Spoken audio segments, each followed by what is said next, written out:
In sleepy Joe Biden's last year in office, the United States hemorrhaged 100,000 manufacturing jobs, and the number was going through the roof at levels never seen before. And our trade deficit reached a record $1.2 trillion, which is unheard of. Since the beginning of NAFTA, the worst trade deal ever made, it was a horror show. I was able to terminate it. They all said you'd never be able to get it out. We had to get approval from Congress to get it terminated. We had to live with that deal. It was the worst trade deal ever made by far.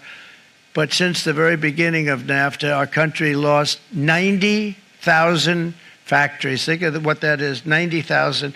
Think about putting a map up and putting tax on it. You wouldn't have enough room. 90,000. I said, is that possible? We had it checked 4 different times, and it was actually somewhat higher than that.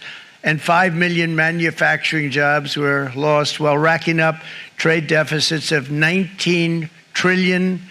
That was the worst trade deal ever made.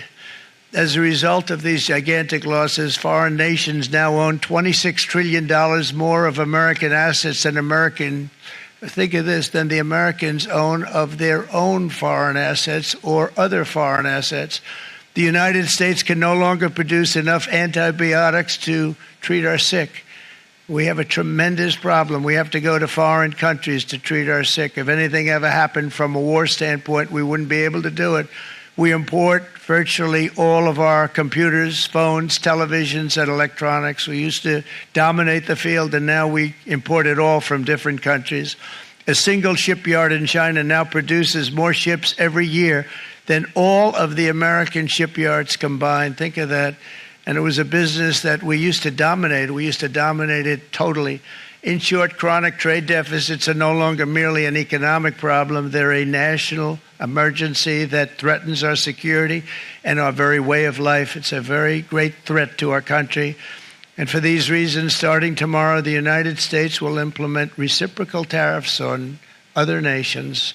It's been a long time since we even thought of that.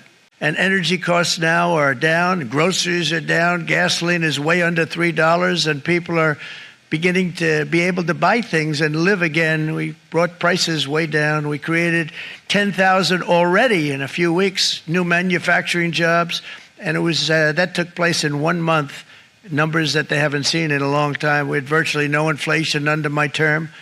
We had virtually no inflation for 4 years.